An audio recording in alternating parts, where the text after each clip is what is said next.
The concrete pillars blurred past as Marcus threw his body between the woman and the shadow lunging from behind the BM. His red valet jacket caught the fluorescent light, a crimson streak against the parking garage's gray monotony. Time stretched that peculiar elasticity that arrives when survival narrows to a single moment. The woman's perfume, something expensive, probably French mixed with the garage's oil-stained air. Her scream caught in her throat more gasp than sound, and Marcus felt her weight against his outstretched arms as he pushed her backward, away from the blade that carved the space where her spine had been 3 seconds earlier. The attacker's face remained obscured, a ski mask rendering him anonymous, but his eyes betrayed training. Not street violence, something colder. Professional. Marcus had seen enough bar fights in his 28 years to recognize the difference between rage and execution. This was execution. The woman stumbled, in her heels, designer shoes never meant for running, and Marcus grabbed her wrist, pulling her toward the stairwell exit. His heart hammered against his ribs, each beat a drum counting down to something he couldn't name. Behind them, footsteps echoed off the parking deck's low ceiling, steady and unhurried. The attacker knew they had nowhere to go. Level P3, 3 stories underground, no witnesses, no cameras in this section. Marcus had parked cars here for 2 years and knew every blind spot the building's security had overlooked. The woman's breath came in ragged gasps beside him. Up close, her makeup couldn't quite hide the exhaustion beneath the kind that accumulated over months, not hours.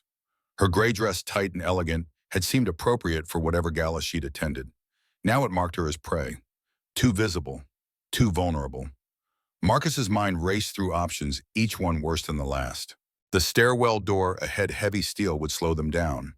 The attacker would be on them before they cleared the first landing. The parking arm at the exit, too far, too exposed. His own car, a 15-year-old Honda with more rust than paint, sat 2 rows over.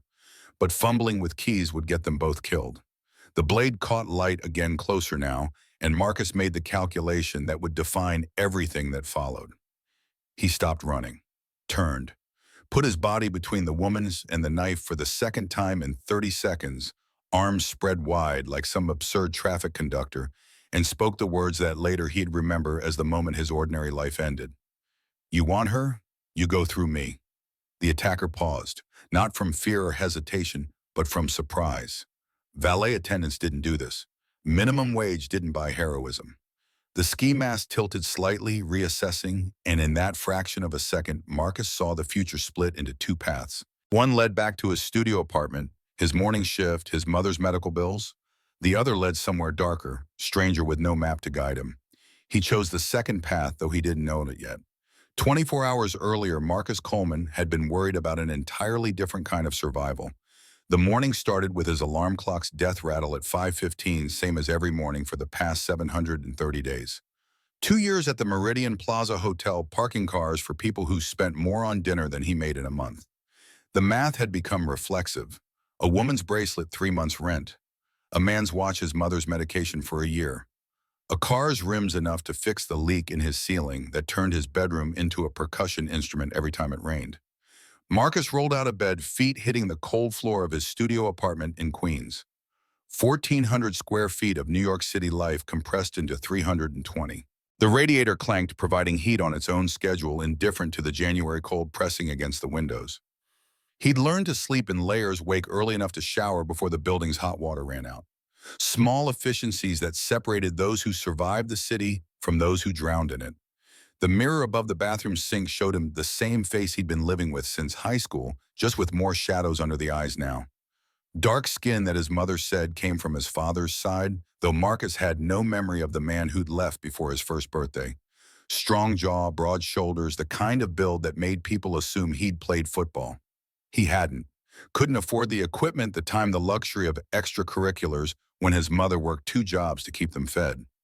His valet uniform hung on the back of the bathroom door, the red jacket pressed and ready. Pride his mother had taught him didn't cost anything. Didn't matter if you parked cars or ran companies, you showed up looking like you meant it. He'd ironed the jacket last night, same as every night, creases sharp enough to cut. The subway ride from Queens to Midtown took 45 minutes, packed shoulder to shoulder with the city's early risers. Construction workers heading to sites in Manhattan. Cleaners going to office buildings that would be empty and gleaming by the time their occupants arrived at 9. Nurses finishing night shifts, their scrubs wrinkled and their eyes distant. Marcus recognized some faces had ridden with the same strangers for 2 years, but nobody spoke. The subway demanded silence, everyone locked in their private calculations of survival. He emerged at 53rd Street into a morning that hadn't quite decided whether to be winter or just cruel. Wind cut between the towers funneled by architecture into channels that found every gap in his coat. The Meridian Plaza stood 40 stories of glass and steel, its entrance flanked by doormen in uniforms that cost more than Marcus made in a week. He walked around to the service entrance, descended to the parking levels, and clocked in at 6:43. 17 minutes early, same as always. The garage manager, a thick-necked man named Sullivan, who'd been parking cars since before Marcus was born, nodded at him from behind the desk. "Coleman, you're on valet stand today. Jakowski called in sick." Marcus nodded, swallowing the disappointment. Valet stand meant sidewalk duty, standing outside in the wind, opening doors, accepting tips that sometimes came and sometimes didn't. Garage duty was better. Warmer, steadier work, less performance. But you took what you got. He grabbed the keys to the valet podium, a small heated booth that did almost nothing against the cold, and headed up to street level. The morning shift stretched ahead each hour, marked by the arrival of the building's residents and guests. Mostly regulars, people whose cars he knew by heart. The silver Porsche in 4B, the black Mercedes in 12A, the Tesla that belonged to some tech consultant who never tipped but always asked Marcus how his day was going, like the question itself was currency. The first car arrived at 7:10, a Lincoln Town Car hired driver, probably an airport run. Marcus opened the rear door, helped an elderly woman with her luggage, received a folded $5 bill and a nod of thanks. The driver pulled away, and Marcus logged the tip in his mental ledger. $5, 15 more today, and he'd hit his minimum. 25, and he could grab groceries on the way home instead of living on ramen until Thursday's paycheck. The morning accumulated in small increments. Cars arrived, departed, returned. Tips materialized or didn't. Marcus's feet went numb around hour 2, the heated podium's warmth barely reaching ground level. He stamped them periodically, keeping blood moving, a trick he'd learned during his first winter. The city moved around him, indifferent and immense, everyone pursuing their own trajectories, their lives intersecting with his for 30 seconds at a time. Around 10:30, the rhythm broke. She arrived in a black Escalade, the kind of vehicle that announced importance before the door opened. Marcus straightened, professional smile already in place, and moved to open the rear door. The woman who emerged seemed to carry her own gravity, the kind of presence that made the sidewalk rearrange itself around her. Late 30s, maybe 40, with blonde hair pulled back in a style that looked effortless, but probably required an hour in a professional. Her gray suit probably cost more than Marcus's monthly rent. Maybe 2 months. But it was her eyes that stopped him. Not their color, some shade between blue and steel, but their weight. She looked at him the way most people look through him, actually seeing the person in the red jacket instead of just the service he provided. "Good morning." Her voice carried the kind of confidence that came from never being told no. Not arrogance exactly, just certainty. "I have a meeting here at 11. I'll need the car back by noon." Marcus nodded, accepting the key she held out.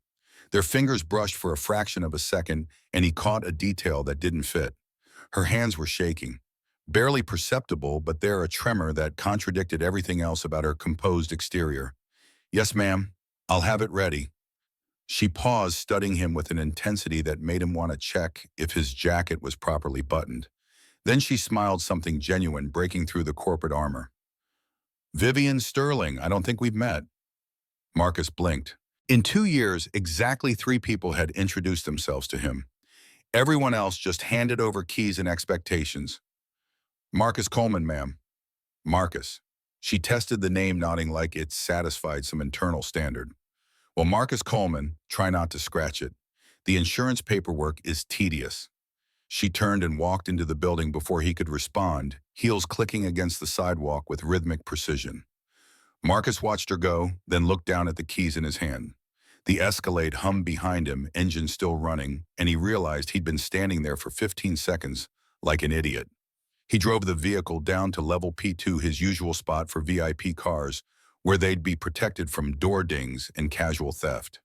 The interior smelled of leather and something else, that same expensive perfume he'd later recognize in the parking garage. A laptop bag sat in the passenger seat, monogrammed with initials VS. Paper spilled from a folder on the back seat marked with red ink and what looked like legal terminology. He didn't read them. That was a line you didn't cross, not if you wanted to keep your job. But curiosity pulled at him as he locked the vehicle and headed back upstairs.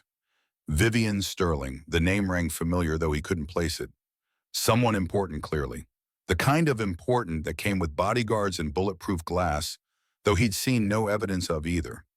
Just a woman with shaking hands and eyes that saw too much. The rest of the morning passed in the usual blur. More cars, more tips, more cold wind cutting through his jacket. Marcus's mind kept returning to Vivian Sterling, trying to solve the puzzle of her. The disconnect between her confidence and her trembling fingers. The way she looked at him like he mattered. It probably meant nothing. Rich people sometimes had consciences, remembered that service workers were human. It didn't change anything. At 11:45, his radio crackled. Sullivan's voice gruff and impatient. "Coleman, Miss Sterling's coming down. Have her vehicle ready." Marcus jogged down to P2, retrieved the Escalade, and brought it up to the valet stand with 3 minutes to spare. Vivian emerged from the building at exactly noon, her expression tighter than it had been earlier. Whatever her meeting had been about, it hadn't gone well. She walked faster, her heels striking the sidewalk like punctuation marks, and Marcus opened the rear door before she reached the vehicle. "Thank you, Marcus." She remembered his name. That almost never happened. Marcus nodded, professional smile in place, and prepared to close the door. Then her hand caught his wrist, surprisingly strong. "You seem like someone who pays attention." Her voice had dropped quiet enough that the street noise almost swallowed it. "If you see anyone asking about me, anyone who doesn't belong, I'd appreciate knowing." The words settled between them, heavy with implication. Marcus wanted to ask what she meant, who she thought might come looking, but she released his wrist, and the moment passed. The Escalade pulled away into traffic, leaving him standing on the sidewalk with more questions than he'd started with. Sullivan's voice crackled over the radio, again something about a Mercedes that needed moving, and Marcus pushed the encounter into the back of his mind. Rich people had rich people problems. Paranoia probably came with the tax bracket. It wasn't his concern, except it was, though he wouldn't understand that until the parking garage. Lunch came at 2, a 15-minute break that Marcus stretched to 20 by eating fast. The deli 3 blocks over sold sandwiches that were mostly bread and ambition, but they filled the space. He sat on a bench near Bryant Park watching people who had time to sit in parks, who could spend their Tuesday afternoons reading or sketching, or just existing without the constant calculation of dollars per hour. His phone buzzed, his mother checking in like she did every day around this time. He answered on the second ring. "Hey, Ma." "Marcus." Her voice carried the warm exhaustion of a nurse 12 hours into her shift. "Just wanted to hear your voice. How's work?" "Same as yesterday. Cold. How's your back?" "Oh, complaining but cooperating." She laughed, that sound he'd grown up with, resilient in the face of everything. "You eating enough? You sound tired." "I'm fine, Ma. You're the one who needs to rest."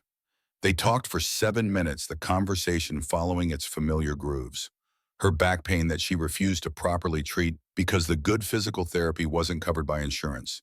His assurances that he was doing fine, eating well, staying warm. Neither of them mentioned the medical bills that arrived every month, the debt that grew faster than he could pay it down.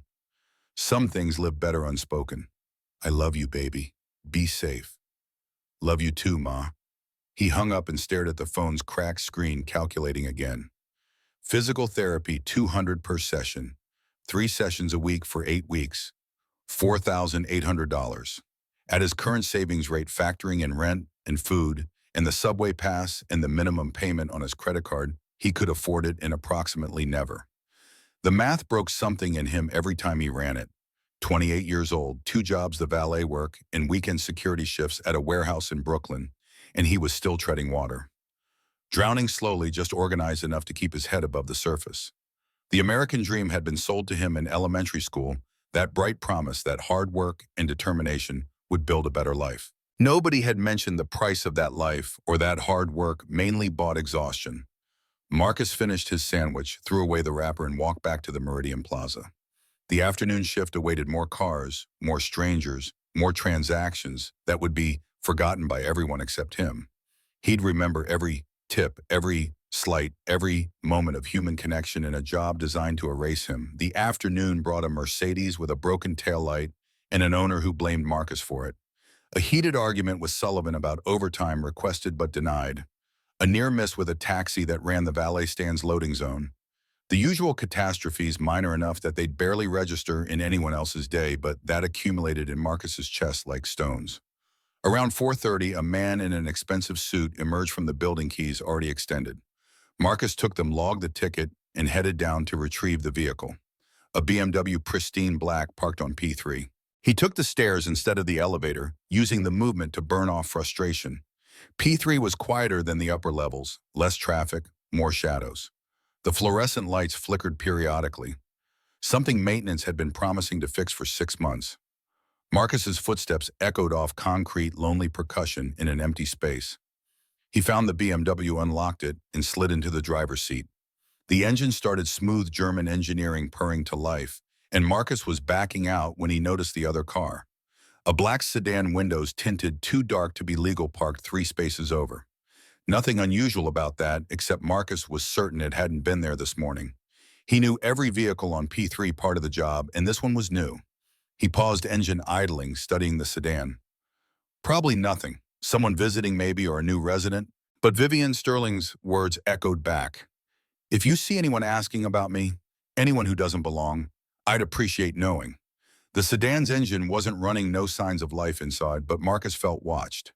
That primitive instinct inherited from ancestors who'd survived by noticing when the forest went quiet. He put the BMW in drive, headed for the exit ramp, and made a mental note to mention the sedan to Sullivan. Probably nothing.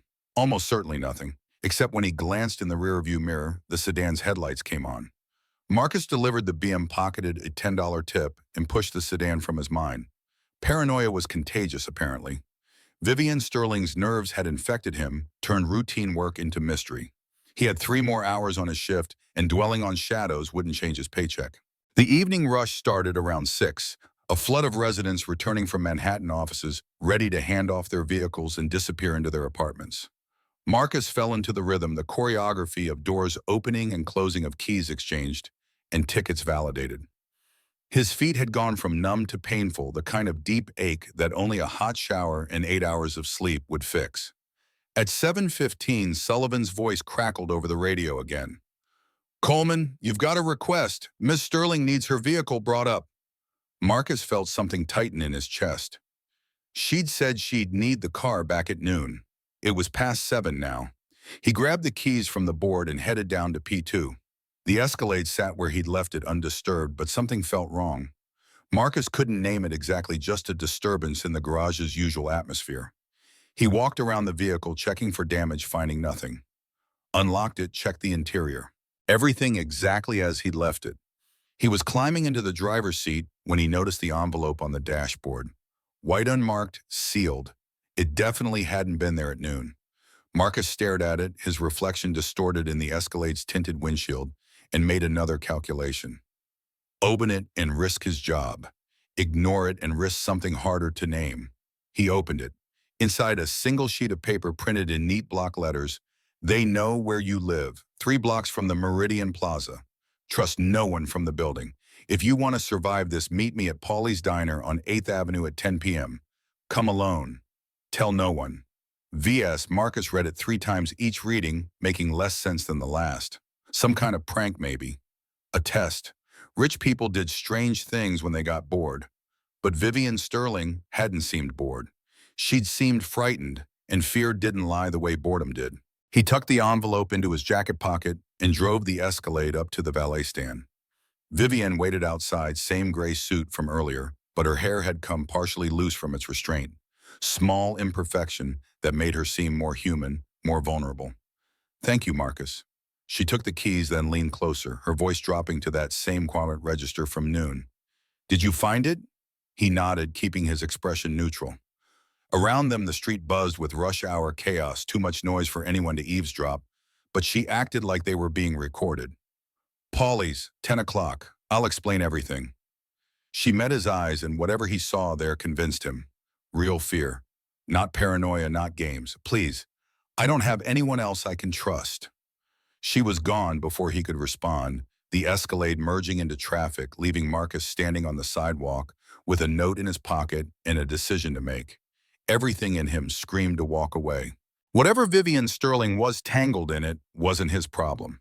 He had enough problems, enough weight, without adding mysteries delivered in unmarked envelopes. But she'd said please, and she'd looked at him like he was human. Marcus finished his shift at 8, the last 2 hours passing in a fog. He logged out, changed out of his uniform in the service bathroom, and emerged onto 53rd Street in his civilian clothes. Jeans, a jacket that had seen better years, sneakers with soles worn thin. The night had turned colder January, asserting itself, and he pulled up his collar against the wind. Paulie's Diner sat 6 blocks west, a 24-hour joint that served breakfast all day and regret after midnight. Marcus had eaten there exactly once 6 months ago when a double shift had left him too exhausted to care about food quality. He walked slowly, giving himself time to reconsider, but his feet kept moving toward 8th Avenue. The diner's neon sign flickered, casting red and blue light onto the sidewalk. Through the window, Marcus could see the usual late-night crowd cab drivers between fares. Night shift workers fueling up insomniacs seeking company in public solitude. No sign of Vivian Sterling, but he was 40 minutes early. He found a booth in the back corner, ordered coffee he didn't want, and waited. The diner's warmth felt alien after hours in the cold, making him drowsy. He fought it watching the door, trying to understand what he'd walked into. The letter had said, "They know where you live." Who was they, and what did Vivian Sterling have that someone else wanted badly enough to threaten her? The questions multiplied, each one spawning 3 more, until Marcus's head ached from the weight of unknowing. At 9:45, a man entered the diner, scanning the room with the kind of attention that immediately marked him as trouble. Not big, but compact, efficient, wearing a leather jacket and jeans that somehow looked like a uniform. His eyes found Marcus, assessed him, dismissed him, and moved on. The man ordered coffee at the counter, took a seat with a view of the door, and settled in to wait for something. Marcus's instincts screamed. The man was watching for someone. Maybe Vivian. Maybe him. The letter's warning echoed back. Trust no one from the building. Come alone. At 9:58, Marcus made a decision that would define everything that followed. He left a $5 bill on the table for coffee he'd barely touched, and walked out of Paulie's Diner through the kitchen exit. The cook didn't even look up, used to customers who preferred unconventional routes. The alley behind the diner smelled of grease and garbage, narrow enough that Marcus's shoulders nearly brushed both walls. He emerged onto 9th Avenue, circled back around the block, and approached Paulie's from the opposite direction. The man in the leather jacket was still inside, still watching the front door. Marcus pulled out his phone and texted the number from the envelope. Someone's waiting inside. Watching the entrance. The response came immediately. I know. Stay where you are. I'm coming to you. 5 minutes later, a taxi pulled up to Marcus's position. The rear door opened, and Vivian Sterling leaned out, her face pale in the streetlight. Get in, quickly. Marcus hesitated for exactly 1 second, then climbed into the cab. Vivian gave the driver an address in Chelsea, and they pulled into traffic. She changed clothes, jeans, and a dark sweater, trying for anonymous but failing. Some people couldn't hide their presence, no matter what they wore. Thank you for coming. Her voice was steady, but her hands betrayed her again, that tremor he'd noticed earlier, now impossible to miss. And thank you for being smart enough to notice the tail. Who was he? Someone who works for people I used to work for. It's complicated. Everything about this is complicated. Marcus kept his voice level, fighting the urge to demand answers. You want to start with why you left me a cryptic note and drag me into whatever this is? Vivian turned to face him, and in the passing streetlights, Marcus saw exhaustion carved into her features. Not the kind that came from one bad night, but from months of carrying weight that should have broken her. 6 months ago, I found something I wasn't supposed to find. Evidence of financial crimes at the company I work for. Was the COO. Past tense as of this afternoon. She laughed, bitter and sharp. I tried to do the right thing, reported it internally through proper channels like a good corporate citizen. And in response, they've been systematically destroying my life. They who? Titan Dynamics, the company, or more specifically, the CEO, and a few board members who've been running an elaborate fraud scheme for 3 years. Stealing from pension funds, cooking books, the usual corporate evil, but on a scale that makes Enron look quaint. Her hands twisted together, knuckles white. I gathered evidence, hired lawyers, was planning to go to the SEC next week. So go to the SEC now. I can't. They've frozen my accounts, filed false charges against me, turned everyone I trusted into enemies or threats. The lawyers I hired, one's in the hospital with a convenient car accident. The other disappeared yesterday, and my apartment was broken into last night. Nothing taken, but the message was clear.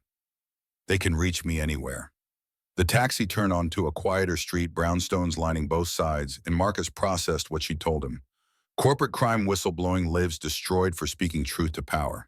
It sounded like a movie, except he was sitting in the room, and Vivian Sterling's fear was tangible, real, the kind that couldn't be faked. Why me? The question came out harder than he'd intended. You've got lawyers, resources, connections. Why involve a valet attendant? Vivian met his eyes, and something in her expression shifted. Calculation, maybe, or recognition of hard truth. Because everyone I have lawyers and resources and connections with has either been compromised or scared off. But you're outside their sphere. They've been tracking my associates, my friends, anyone with ties to my professional life. A valet attendant at the building where I had one meeting, you're invisible to them. At least for now. Invisible. The word tasted like ash. That's what I am to you, useful because I don't matter. No. Her voice sharpened, gained an edge. Useful because you noticed. This morning when I gave you my keys, you saw my hands shaking. Most people don't see past the suit and the confidence. You did. And tonight you spotted the tail at the diner and adapted. That's not invisibility. That's competence. I need someone competent who they won't see coming. The taxi stopped at a brownstone that looked like every other building on the block. Vivian paid the driver in cash, no credit card trail, and gestured for Marcus to follow her. He climbed out, every instinct screaming at him to get back in the cab, return to his studio apartment, forget this night ever happened. But his feet followed her up the steps. The apartment belonged to someone else. That much was clear from Vivian's careful navigation through the space. She didn't turn on lights, just used her phone's flashlight to guide them through a living room cluttered with someone else's life. Books on psychology, photos of places Marcus didn't recognize, a cat that wound itself around Vivian's ankles like they were old friends. Whose place is this? A friend, someone from college who moved to California 2 years ago, but kept the apartment as an investment. She doesn't know I'm here. Vivian set her bag on the kitchen counter, pulled out a laptop, and powered it on. I need you to understand what you're getting into before you make a decision. If you walk away now, I won't blame you. This is dangerous. People have already been hurt. Marcus stayed silent, watching her work. The laptop screen illuminated her face, casting shadows that made her look older, wearier.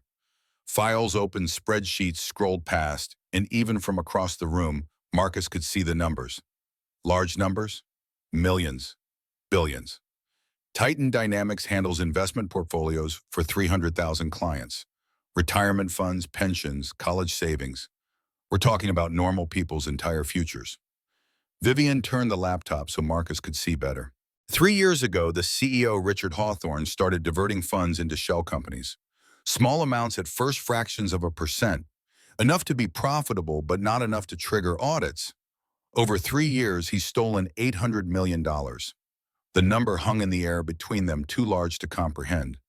Marcus thought about his mother's medical debt, the $17,000 that kept him awake at night. Multiply that by 50,000 and you approached what Vivian was describing. You have proof. I have everything. Transaction records, emails, board meeting minutes where they discuss how to hide it. Enough evidence to put Hawthorne and 6 others in prison for the rest of their lives. She pulled a flash drive from her pocket, small and blue, innocuous. It's all here. But it's worthless if I can't deliver it to someone who'll actually do something with it. SEC, FBI, hell, the media. I tried the SEC. My contact there had a heart attack last week.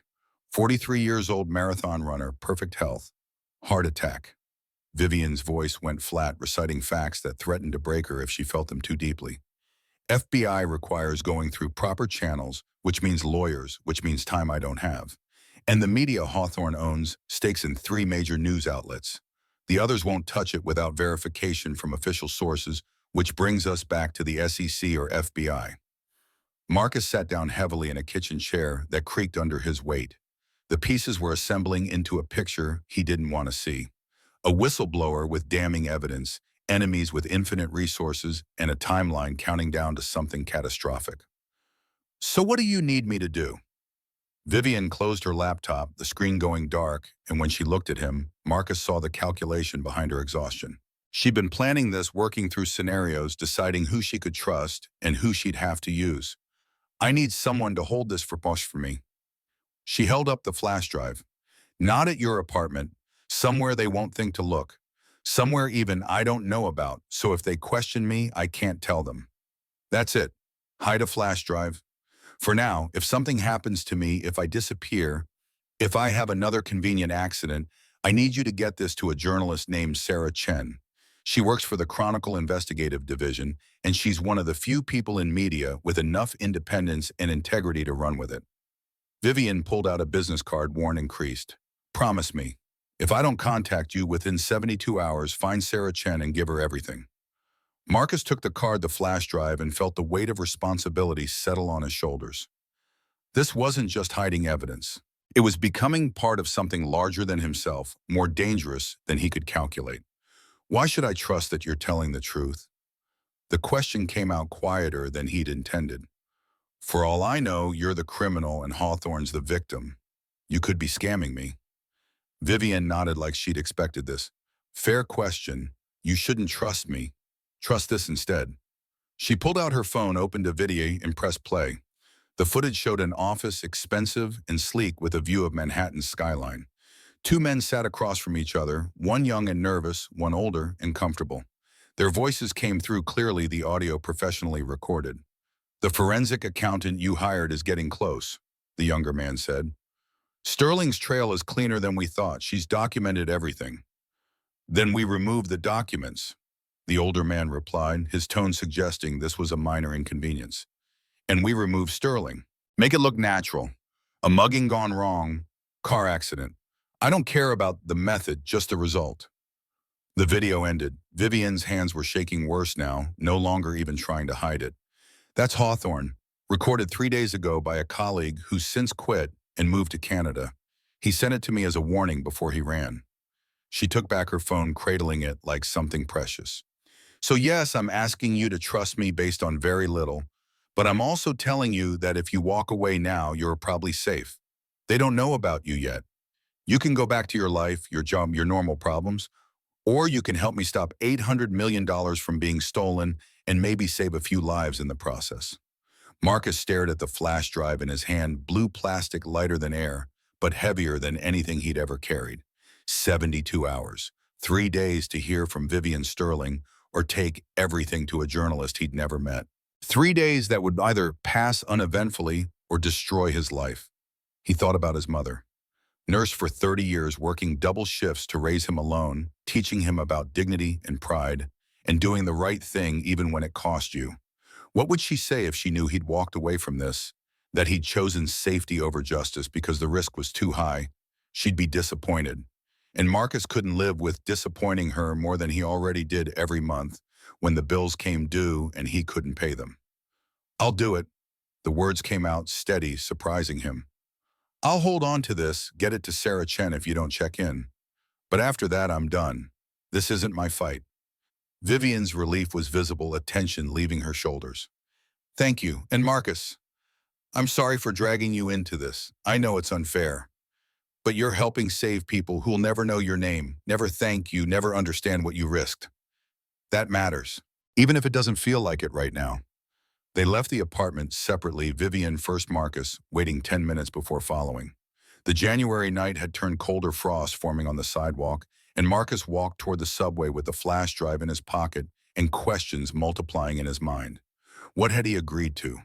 What kind of danger had he just invited into his life? The Q train back to Queens was nearly empty, just Marcus and a handful of exhausted souls too tired to notice each other. He sat in the corner watching darkness flash past the windows, and tried to figure out where to hide evidence worth $800 million in several lives. Not his apartment. Too obvious. Not a safety deposit box. Requires identification, creates a paper trail.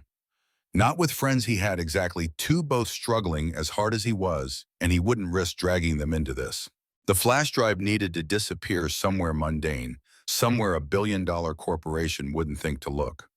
By the time Marcus reached his stop, he'd decided. Tomorrow during his lunch break, he'd take care of it. Hide the drive somewhere logical that was also invisible. Then he'd wait for Vivian to check in, hand everything over to Sarah Chen if she didn't, and return to his regular life of parking cars and surviving. Simple. Clean. Nothing would go wrong. He climbed the stairs to his apartment, exhaustion making each step harder than the last, and didn't notice the man sitting in the car across the street. Didn't see the camera that photographed him entering the building. Didn't know that Vivian Sterling had been wrong about one crucial thing. Marcus Coleman wasn't invisible anymore. The next morning started identically to every other morning. Alarm clock at 5:15, cold floor, radiator clanking. Marcus went through his routine on autopilot, his mind still processing the previous night. The flash drive sat in his jacket pocket, wrapped in plastic, waiting for him to make it disappear. The subway ride felt different. Marcus found himself watching the other passengers, looking for signs of surveillance, for faces that paid too much attention. Paranoia, probably. Nobody knew about his meeting with Vivian except them and the man at the diner who'd been watching for her. Still, Marcus kept his hand in his pocket, fingers touching the flash drive periodically, making sure it was still there. He emerged at 53rd Street into another gray morning, clouds threatening snow that wouldn't come. The Meridian Plaza stood against the sky, 40 stories of glass and money indifferent to the small dramas playing out in its shadow. Marcus walked to the service entrance, descended to the parking levels, and clocked in at 6:41. Sullivan looked up from his desk, squinting. "You look like hell, Coleman. Didn't sleep well?" "Yeah, well, you're on garage duty today. Jakowski's back." Sullivan returned to his coffee and newspaper, dismissing Marcus with the efficiency of someone who'd been managing people for 3 decades. Garage duty. Better than valet stand warmer, and it gave Marcus time to think. He grabbed the keys, board logged which vehicles needed attention, and settled into the familiar rhythm. P1, P2, P3, checking that every car sat exactly where it should, that no vandalism had occurred overnight, that the building's expensive toys remained safe. At 11:30, Marcus took his break. 15 minutes that he stretched to 25 by moving quickly. He walked 4 blocks to a storage facility on 9th Avenue, the kind of place that rented units by the month to people who had too much stuff or too little space. He'd researched it on his phone during the commute, found one with minimal security cameras that were more deterrent than actual surveillance. The clerk at the front desk barely looked up when Marcus entered. "Help you. I need to rent a small unit, month to month. ID and credit card." Marcus provided both signed paperwork that he didn't read carefully and received a key to Unit 347. The whole transaction took 7 minutes. He walked to the 3rd floor, found his unit, and opened it to reveal 10 square feet of empty space. Perfect. He pulled out the flash drive, still wrapped in plastic, and looked around the unit for a hiding spot. Not obvious, not easily found if someone broke in, but accessible if he needed it. He settled on the corner where the wall met the floor and used a piece of gum to secure the drive underneath the metal edge where it bent. Nearly invisible unless you knew to look. Marcus closed the unit, locked it, pocketed the key, and walked back to the Meridian Plaza feeling lighter. The evidence was hidden safe, and he'd done what Vivian had asked. Now he just had to wait 72 hours for her to check in, prove she was safe, and he could forget this ever happened. The afternoon passed slowly. Marcus moved cars, logged tickets, dealt with the usual minor disasters that populated his workday. A scratched fender that the owner blamed on him. A missing vehicle that turned out to be on P4 instead of P2. Sullivan in a bad mood because someone from corporate had questioned his overtime reports. At 4:30, Marcus was checking a vehicle on P3 when he noticed the black sedan again. Same car from yesterday, same position, still no signs of life inside. He walked past it, slowly pretending to check other vehicles, and got close enough to see the license plate. New York commercial plates, not a resident, not a guest with overnight parking privileges. The sedan shouldn't be here, had no reason to be here, and Marcus felt that same primitive warning from yesterday. Being watched. He pulled out his phone and took a photo of the plate. Then because he was committed to bad decisions, apparently he walked up to the sedan and tried to peer through the tinted windows. Nothing visible. The glass was too dark, probably illegal, definitely suspicious. Marcus was turning away when the sedan's engine started. He'd been wrong. Someone was inside. Someone had been sitting there in the dark for who knew how long, waiting for something. The sedan's headlights came on high beams in the parking garage's dim light, blinding. Marcus stepped back, instinct screaming at him to run, but his legs felt frozen. The sedan's door opened and a man emerged. Not the leather jacket from the diner. Someone else. Bigger. Professional in that same way that marked him as dangerous. He smiled at Marcus, friendly and cold. Marcus Coleman, we've been looking forward to meeting you. Every alarm in Marcus's body went off simultaneously. He turned and ran, footsteps echoing off concrete, heading for the stairwell. Behind him, he heard the man laugh, not concerned, just amused. There's nowhere to go, Marcus. The exits are covered. Your apartment's covered. We know about the storage unit on 9th Avenue. The voice carried easily in the enclosed space. Ms. Sterling made a mistake bringing you into this, but we can fix mistakes. Marcus hit the stairwell door at full speed, shoulder slamming into metal, and took the stairs 3 at a time, going up. His mind raced faster than his feet. They knew about the storage unit. They'd been following him this morning, watching when he'd thought himself clever. The flash drive was compromised. He was compromised. He burst out onto P2, ran for the elevator, pressed the button for the lobby. The doors closed just as he heard footsteps in the stairwell. The elevator rose too slowly, each floor an eternity. Marcus pulled out his phone, hands shaking worse than Vivian's had been, and typed a message to the number from last night. They found me. Storage unit compromise. Need to meet. Now. The elevator reached the lobby and Marcus stepped out into chaos. Hotel guests moving through the space oblivious. Doormen helping with the luggage. Everything normal, everyone safe except him. He walked quickly toward the entrance, trying not to run, trying not to draw attention. Sullivan's voice called after him. Coleman, where are you going? Your shift's not done. Marcus ignored him, pushed through the revolving door, and emerged onto 53rd Street. The sidewalk was crowded with the afternoon rush, starting early, people heading home, or to happy hours, or wherever people went when they weren't running for their lives. Marcus joined the flow, moving west, putting distance between himself and the Meridian Plaza. His phone buzzed. Vivian, corner of 47th and 10th. 20 minutes. Don't go home. Don't go anywhere predictable. 20 minutes. Marcus checked his watch, 4:48. He had 12 minutes to cover 7 blocks while being followed by professionals who knew his face, his habits, his entire life. He ducked into a Starbucks, bought coffee he didn't want with cash, and exited through a side door. Doubled back east for 2 blocks, then south, then west again. Basic evasion things he'd learned from movies and books, probably useless against actual surveillance, but better than walking a straight line. He reached the corner of 47th and 10th at 5:06, 4 minutes early, and tried to look casual while his heart hammered against his ribs. The area was semi-industrial, caught between neighborhoods, the kind of place where nobody paid attention to anyone else. Vivian's Escalade pulled up at exactly 5:08. Get in! Marcus climbed into the back seat. Vivian sat in front of the man he didn't recognize driving. She looked worse than last night makeup, not quite hiding the bruise on her cheek, fresh since yesterday. What happened to you? I got complacent.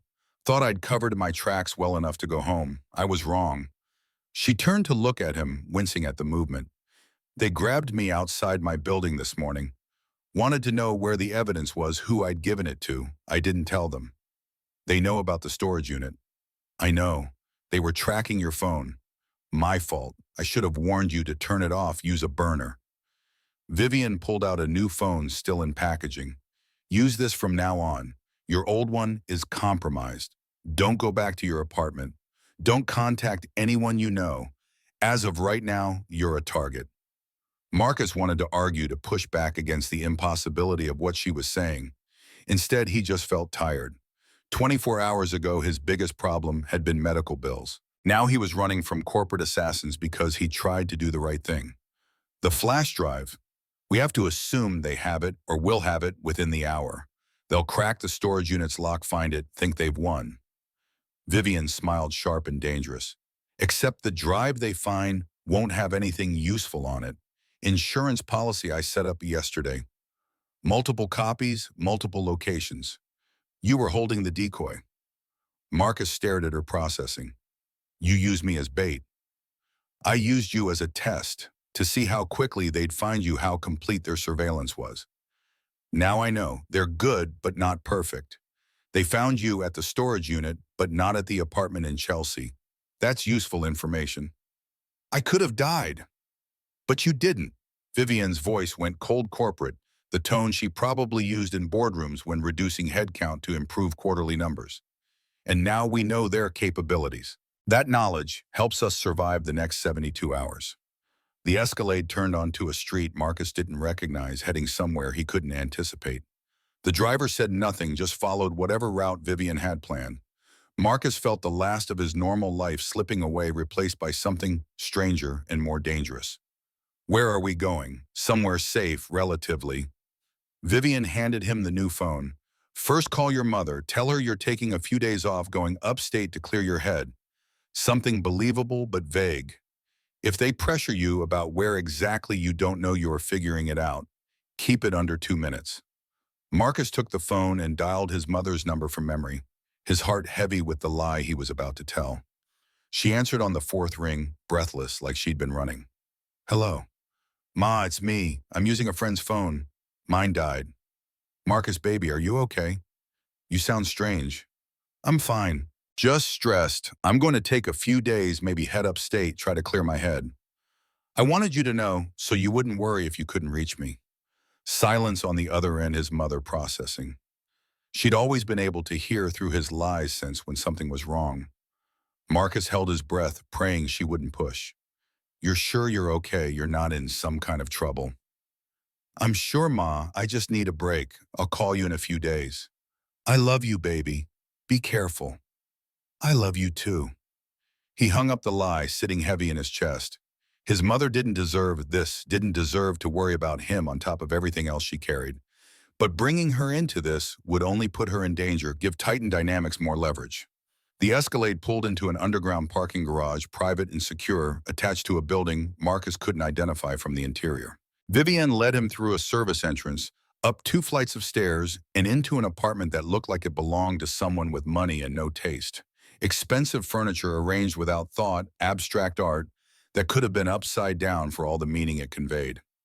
Safe house, Vivian explained, belongs to a shell company I set up 3 years ago. Nobody knows about it except me and now you. We can stay here for a while at least until I figure out the next move. Marcus collapsed onto a leather sofa that cost more than his annual salary, exhaustion catching up with him. His shift at the Meridian Plaza had ended hours ago, probably with Sullivan firing him for abandoning his post. That job was gone. His apartment was compromised. His phone was tracking him for people who wanted him dead. In less than 24 hours, his entire life had been dismantled. I can't do this. The words came out before he could stop them. I'm not a spy or an investigator or whatever you need. I park cars. I'm just trying to survive. Vivian sat across from him, her bruised face showing sympathy mixed with something harder. Determination or desperation, Marcus couldn't tell which. I know, and I'm sorry, but you're in it now whether you want to be or not. The moment they saw you with me, you became part of this. Leaving won't make you safe. It'll just make you an isolated target. She leaned forward, elbows on knees. I can protect you if you stay with me. I have resources, contacts, ways to fight back. Alone, you're vulnerable. Together, we have a chance. Marcus wanted to argue, but the logic was undeniable. Running would accomplish nothing. They knew his face, his address, his patterns. Hiding required resources he didn't have. And something else nagged at him, some part of his conscience that had been trained by his mother's example. $800 million stolen from ordinary people. Retirement funds, college savings, futures destroyed so that Richard Hawthorne could buy another yacht. What do you need from me? Right now, nothing. Rest, eat something, process what's happened. Tomorrow, we start fighting back. Vivian stood, moving toward the apartment's kitchen. There's food in the fridge, clothes that should fit in the bedroom. Try to sleep. We're going to need to be sharp. Marcus watched her go, his mind still racing despite his body's exhaustion. Sleep felt impossible, but he forced himself to the bedroom, found clothes that were close enough to his size, and lay down on a bed that was far too comfortable. Outside, the city continued its usual chaos, millions of people living their normal lives unaware that somewhere in the machine, gears were grinding that would affect them all. He thought about his mother again, about the lie he'd told her, about the job he'd lost and the apartment he couldn't return to, about Vivian Sterling and her $800 million theft, and the evidence that would bring down an empire if it reached the right hands, about the choice he'd made to get involved to help someone he barely knew fight enemies he couldn't see. It should have felt noble, heroic even. Instead, it just felt terrifying, like standing at the edge of a cliff and realizing the ground had already started crumbling beneath his feet. Sleep eventually came restless and populated by dreams of parking garages and men in ski masks. Marcus woke 3 hours later to darkness and the sound of voices from the other room. He stayed still listening. Vivian and the driver discussing strategy, routes in and out of the city, contacts who might still be trustworthy. The timeline for getting evidence to Sarah Chen before Titan Dynamics destroyed it all. He's a liability, the driver said, voice flat. Civilian with no training, no understanding of what he's walked into. They'll use him against us. He's also someone they underestimated. That has value. Vivian's voice carried steel underneath the exhaustion. Besides, we don't have a choice. He's involved now. Better to have him close, where I can protect him, than out there as a loose end. Your compassion is going to get both of you killed. Maybe, but I'm not abandoning him. He's helped me when he had every reason to walk away. That means something. The driver sighed a sound of resignation. 48 hours. That's how long we have before Hawthorne's people find this place. After that, we need to be mobile, constantly moving. Can you handle that? I don't have a choice. The conversation faded as they moved to another room. Marcus lay in the dark processing what he'd heard. 48 hours, 2 days before the safe house became a trap. 2 days to figure out how to deliver evidence to a journalist while an army of corporate security searched for them. 2 days before his life either returned to normal or ended in a parking garage somewhere. He thought about the image from last night himself, standing with arms spread, blocking an attacker from reaching Vivian. How had he known to do that? Some instinct maybe, or just the reflexes of someone who'd grown up protecting what little he had. Either way, he'd made his choice. There was no walking it back. Marcus climbed out of bed, found Vivian in what passed for a living room, staring at her laptop with the kind of focus that suggested she'd forgotten everything else. Can't sleep? Not really, Yukoi. Keep seeing parking garages. Marcus sat near her, careful to maintain distance. What's the plan for tomorrow? We start by getting the real evidence to Sarah Chen. Not in person, too dangerous. But I have a method. Complex, hopefully untraceable.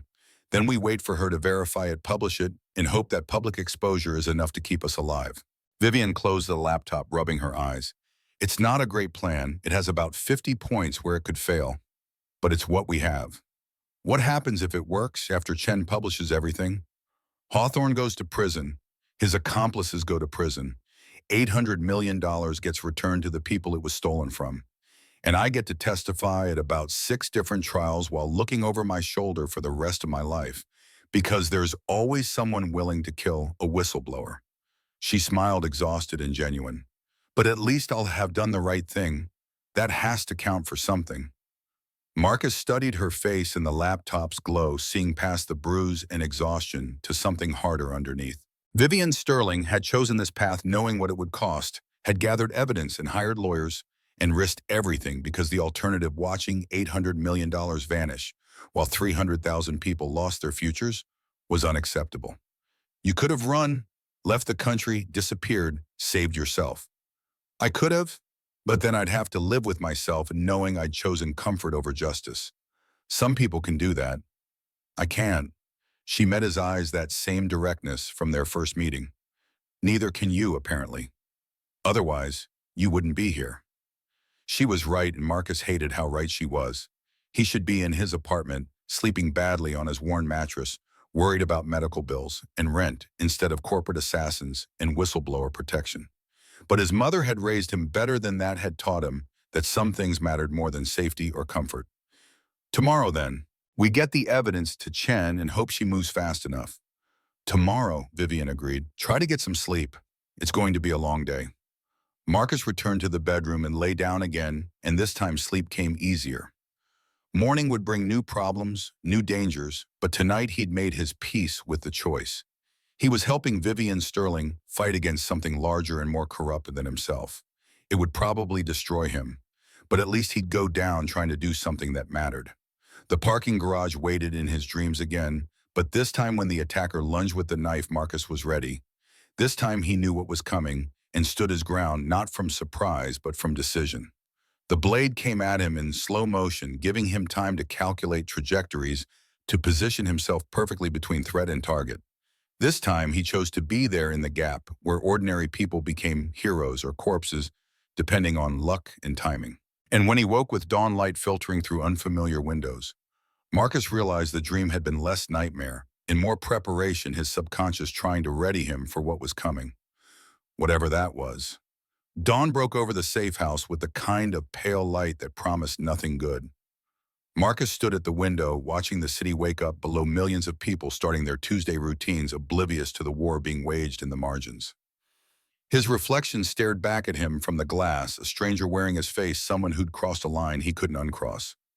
Vivian emerged from the other bedroom, laptop already open, her bruised face a reminder of how real the danger was. She'd changed into dark clothes, tactical, without being obvious, and her hair was pulled back tight. All business. All focus. The driver's name is Alex, former Secret Service, now freelance security. He's been helping me for the past month. She set the laptop on the coffee table screen, displaying a map of Manhattan, crisscrossed with colored lines. This is our route to Chen. We're not meeting her directly. Too dangerous for everyone involved. Instead, we're using a dead drop system. 3 locations, 3 different boroughs, each one designed to confuse surveillance. Marcus studied the map, the colored lines blurring together. And if they're following us, they will be. That's why we use Alex as a decoy. He leaves first drives, the Escalade pulls their attention. We take a completely different route using public transportation, taxis, anything that's harder to track. By the time they realize Alex isn't carrying anything important, we'll have already made the first drop.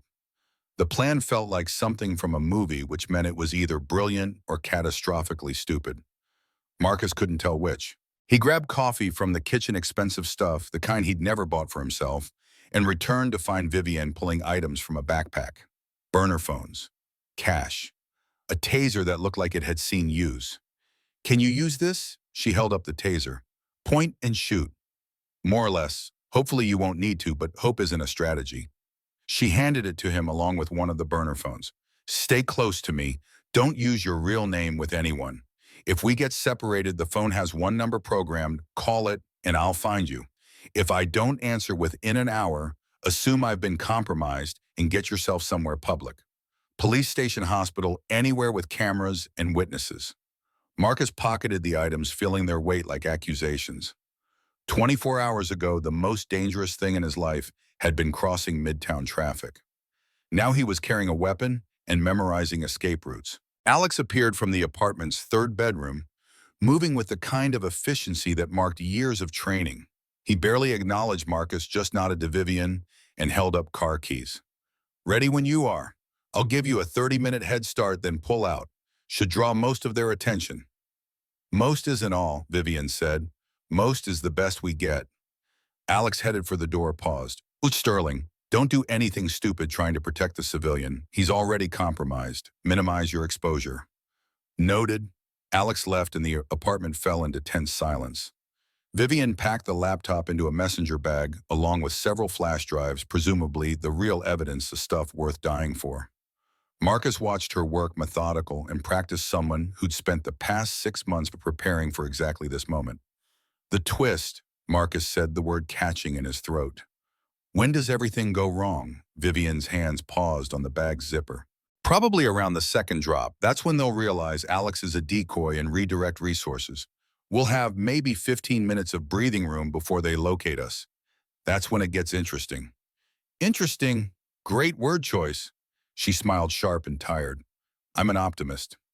They left 10 minutes later, taking the service stairs down to a different level of the parking garage, emerging onto a side street that smelled of garbage and exhaust. The morning was cold enough that their breath formed clouds dissipating into air, that tasted like snow that wouldn't fall. Vivian moved quickly, not quite running, but close, and Marcus matched her pace. The first leg involved a subway ride to Brooklyn, mixing with the morning commute's chaos. Marcus had taken this train thousands of times, but now everything looked different. Every face a potential threat. Every hesitation suspicious. They sat separately, Vivian near the front, Marcus in the middle, maintaining the fiction that they weren't traveling together. At Atlantic Avenue, they switched to the Q train, doubling back toward Manhattan, but on a different route.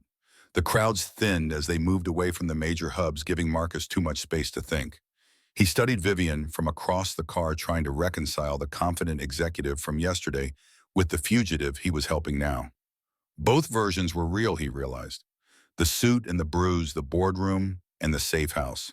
She contained multitudes, same as everyone, just with higher stakes. His phone buzzed, the burner Vivian had given him. A text from an unknown number, first drop in 20 minutes. Remember the protocol. Marcus typed back, understood. They exited at Canal Street, Chinatown's morning energy surrounding them. Food vendors setting up for lunch. Tourists already beginning their pilgrimages to authentic experiences. Vivian led him through narrow streets that twisted back on themselves, architecture from a century ago, crammed beside modern construction. She moved like she knew these streets, had walked them before, and Marcus wondered how long she'd been planning this, how many contingencies she'd mapped before ever leaving that note on her dashboard. The first drop location was a bookstore tucked between a restaurant and a laundromat. Easy to miss if you weren't looking. Vivian entered first, Marcus following 30 seconds later. The shop was cramped and poorly lit, shelves packed with volumes in multiple languages. An elderly man sat behind the counter, reading something in Mandarin, and he didn't look up as Vivian moved to the back section. Marcus watched from the front, pretending to browse crime fiction while keeping eyes on the entrance. His heart hammered against his ribs, each second stretching. Vivian pulled a book from the shelf, Marcus couldn't see which one, and slipped something inside before replacing it. The flash drive, presumably. Evidence worth $800 million hidden in a used bookstore in Chinatown. She walked past him without acknowledgement, exited onto the street, and Marcus followed after counting to 30. The protocol: stay disconnected, stay separate, become harder to track. Outside, Vivian had already disappeared into the crowd. Marcus pulled out his burner phone and found a text with an address in Queens. The second drop. He hailed a taxi, gave the driver an intersection 2 blocks from the actual address, and settled in for the ride. The city passed outside the windows, familiar and foreign. Marcus had lived here his entire life, but he'd never really seen it like this, as a battlefield. Every street a potential ambush point, every corner hiding surveillance or worse. The taxi driver hummed along to radio music, oblivious, and Marcus envied him that ignorance. They hit traffic on the Queensboro Bridge, giving Marcus too much time to think. About his mother working her shift at the hospital while he ran from corporate killers. About his apartment now, just a memory, a place he'd never returned to. About the life he'd built that had been so fragile it collapsed in 24 hours. The driver dropped him in Flushing blocks from where he'd grown up, and Marcus walked the remaining distance to the address Vivian had sent. A community center busy with after-school programs and senior activities. He entered, found the bathroom on the second floor, and located the loose tile Vivian had described. Behind it, a small space large enough for a phone. He pulled out one of the burner phones, not his, one of the spares from the safe house, and left it there, powered on, location services active. A tracking device disguised as a dead drop. When Titan Dynamics found it, and they'd waste resources monitoring a phone that would never move or reveal anything useful. Misdirection. Marcus was learning the game. He exited the community center, walked 3 blocks, and found Vivian waiting at a bus stop. She looked exhausted, the kind of tired that accumulated over months. But her eyes remained sharp, scanning the street constantly. One more drop, then we wait for Chen to verify and publish. How long? Hours, maybe less if she's as good as I think she is. Vivian stood as a bus approached. This is the dangerous part. The last drop is in the Bronx near Yankee Stadium. Exposed, crowded, perfect for losing surveillance, but also perfect for an ambush. They boarded the bus, found seats near the emergency exit, and Marcus felt the weight of everything pressing down. He'd been awake for hours, running on adrenaline and coffee, and his body was starting to protest. But stopping wasn't an option. Not yet. The bus crawled through traffic, each stop adding passengers and minutes. Vivian sat rigid beside him, her messenger bag clutched tight. Marcus realized she was scared, genuinely frightened in a way she hadn't been earlier. Whatever waited at the third drop location, it was worse than the first two. "Talk to me," Marcus said quietly. "What aren't you telling me?" Vivian's jaw tightened. For a moment, he thought she wouldn't answer. Then so soft, he almost missed it over the bus's noise. "The third drop is where I'm supposed to leave the master copy.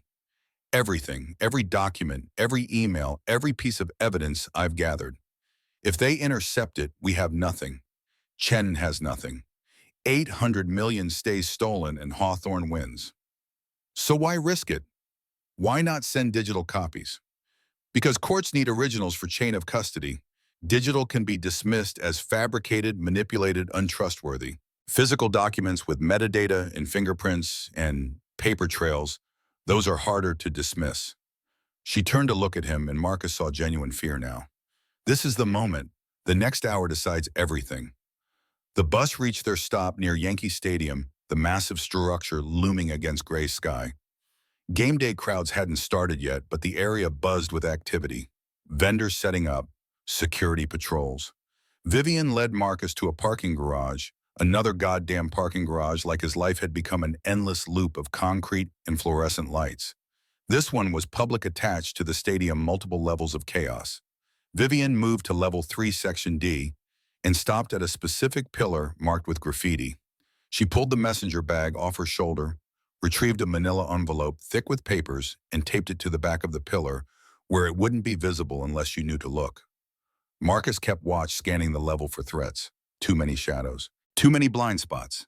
His instincts screamed that this was wrong, that they'd walked into a trap, but Vivian was already moving, heading back toward the exit. They'd made it 5 steps when Marcus heard it. Footsteps behind them, too fast, too purposeful. He spun, reaching for the taser in his pocket, and saw the man from yesterday's parking garage. Ski mask gone now, face visible, professional, and cold. "Ms. Sterling, Mr. Coleman, this has been entertaining, but it ends here." Vivian grabbed Marcus's wrist, pulling him toward the stairwell. They ran, footsteps echoing off concrete in sick harmony with yesterday. But this time, Marcus understood the choreography. This time, he'd been preparing. More men emerged from the stairwell ahead, cutting off their escape.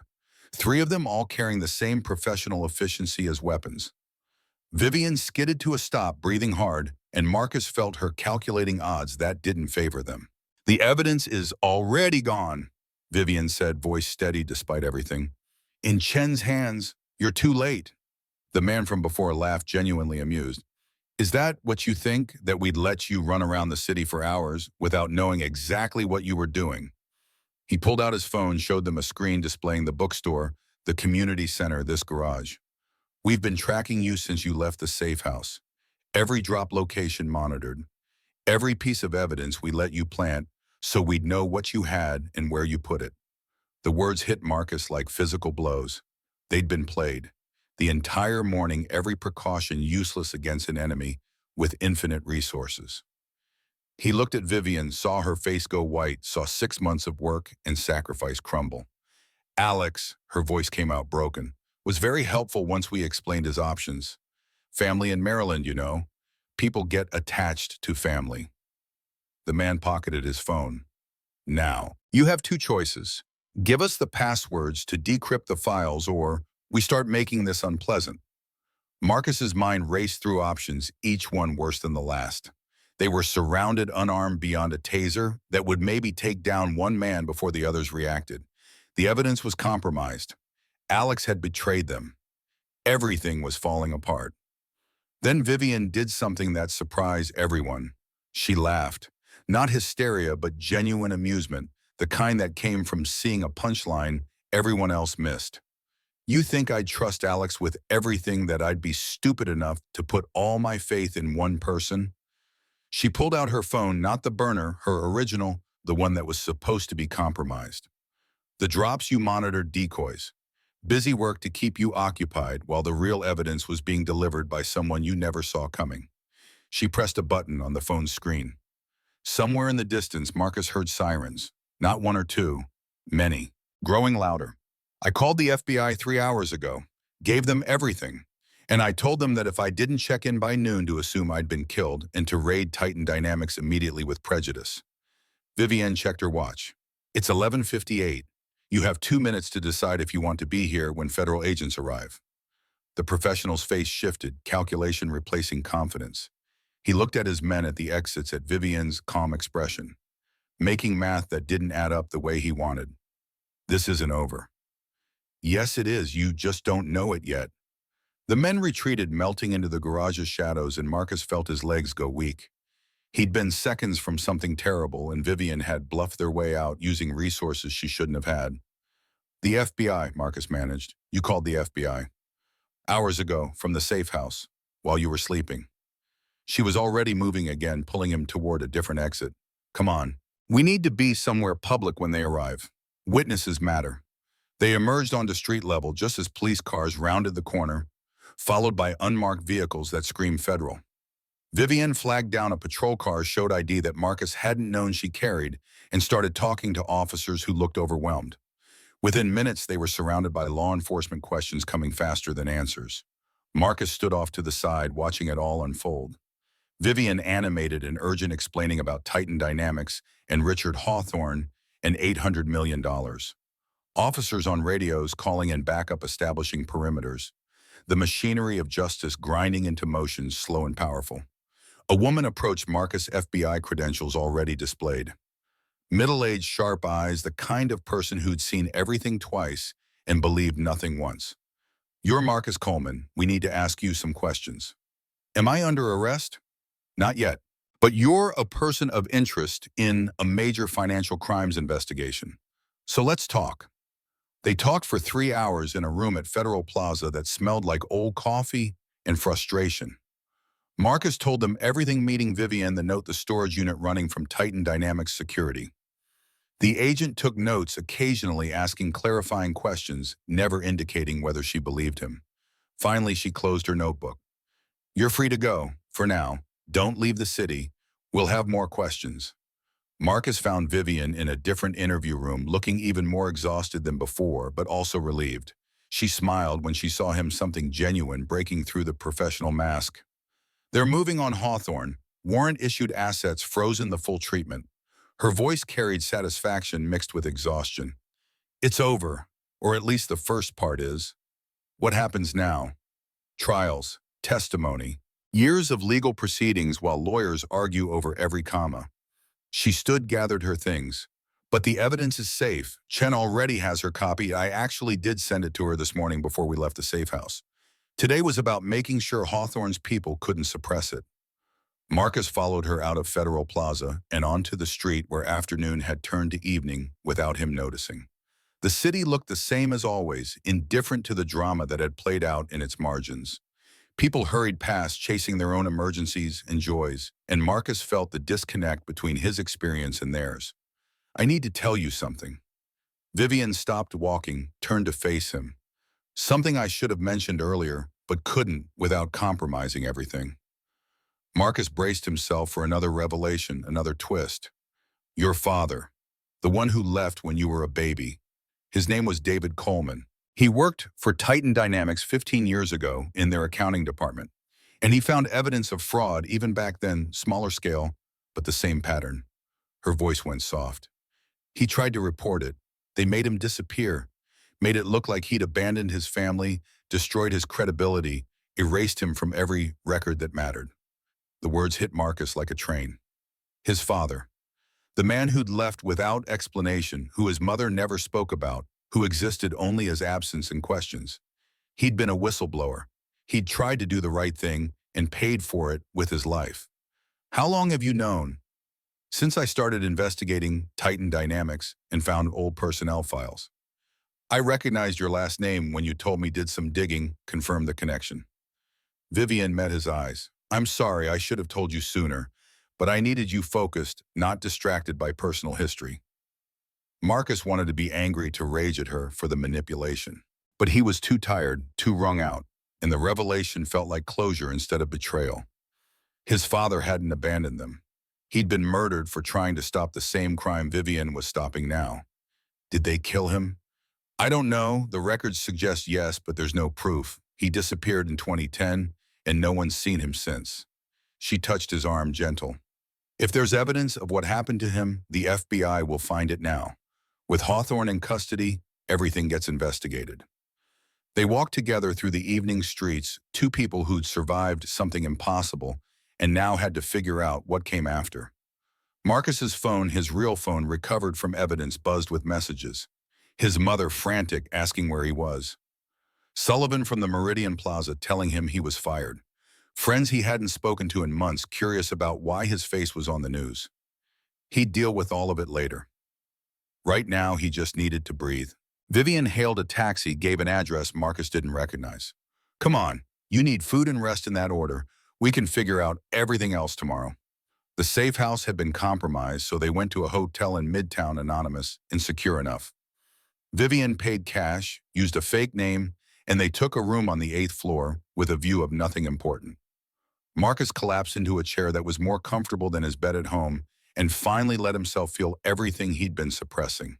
Terror, exhaustion, grief for a father he'd never known, relief that it was over, confusion about what came next. Vivian ordered room service, actual food, not just coffee, and determination, and they ate in silence. The TV played news coverage of Titan Dynamics' collapse, Richard Hawthorne and handcuffs analysts discussing the implications for market stability. They'd done that. Two people against a billion-dollar empire, and somehow they'd won. What happens to us now, Marcus asked finally. You go back to your life, get a new apartment, new job, rebuild. The FBI might need you for testimony, but probably not much. You were peripheral.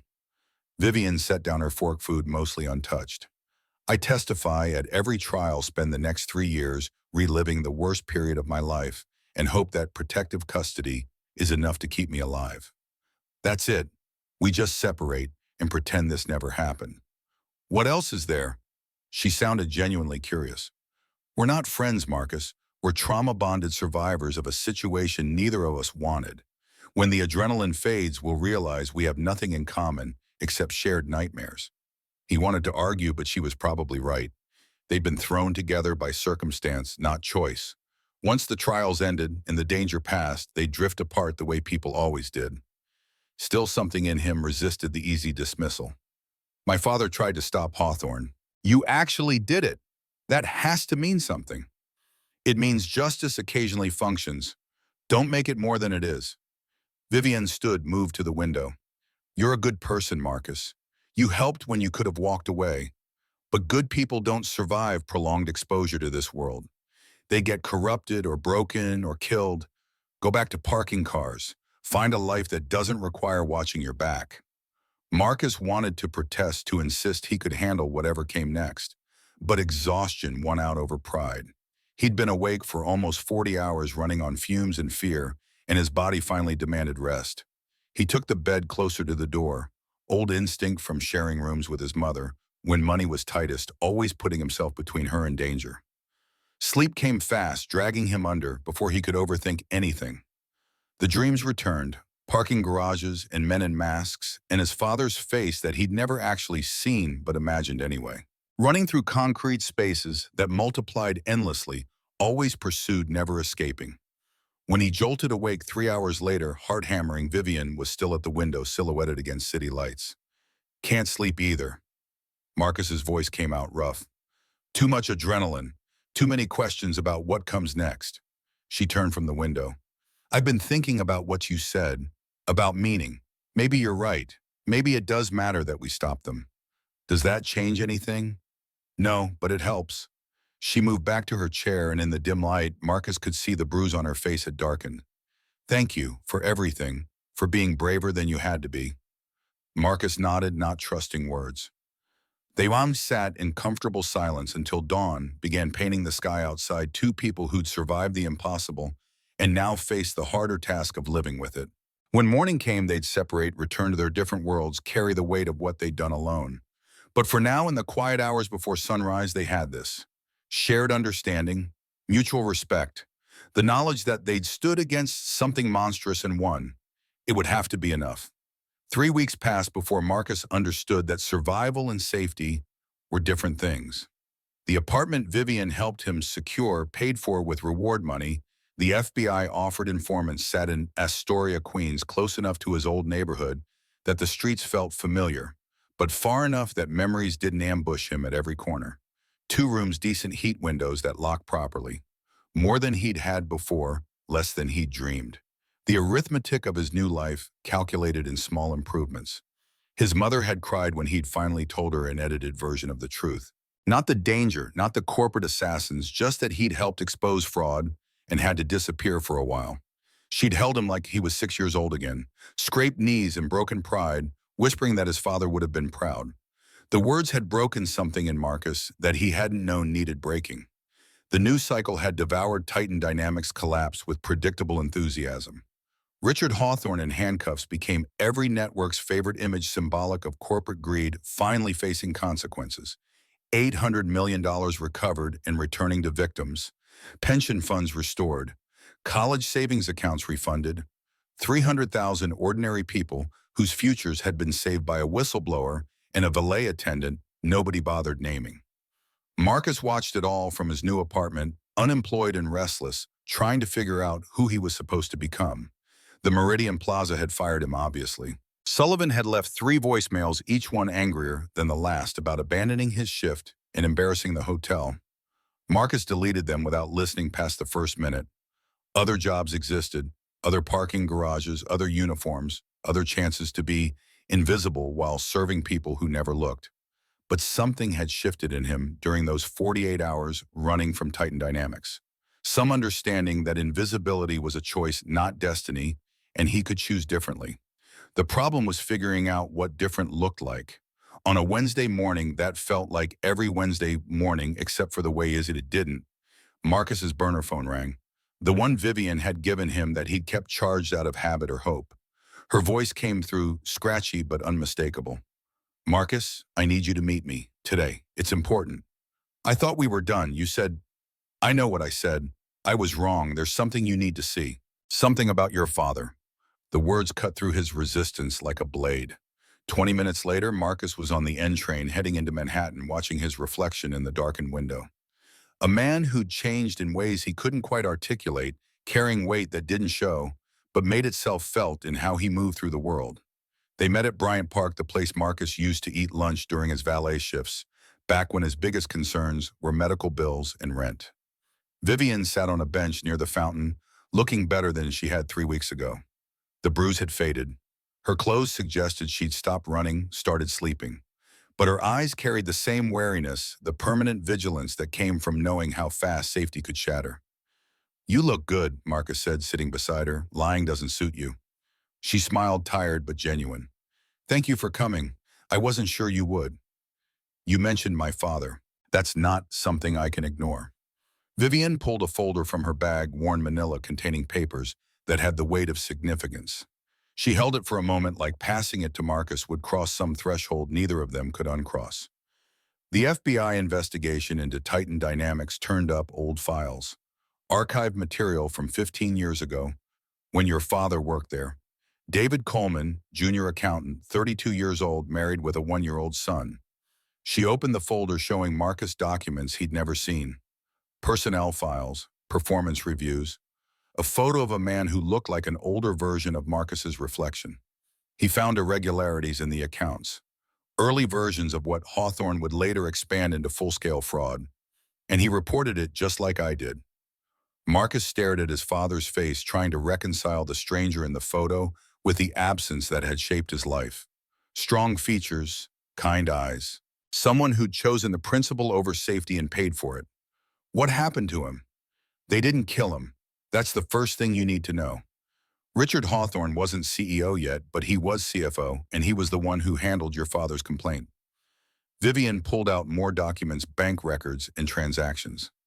They blackmailed him, found something in his past, I don't know what, and threatened to destroy your mother's nursing career if he didn't disappear.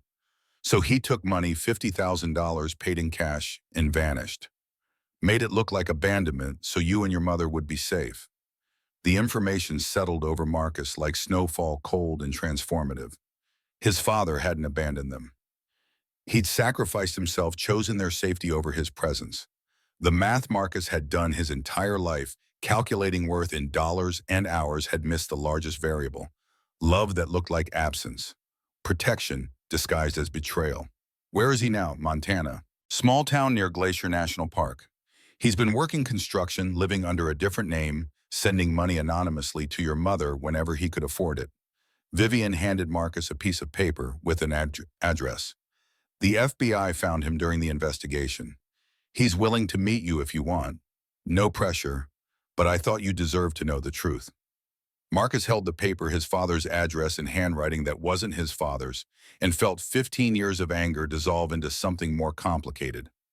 Understanding, maybe.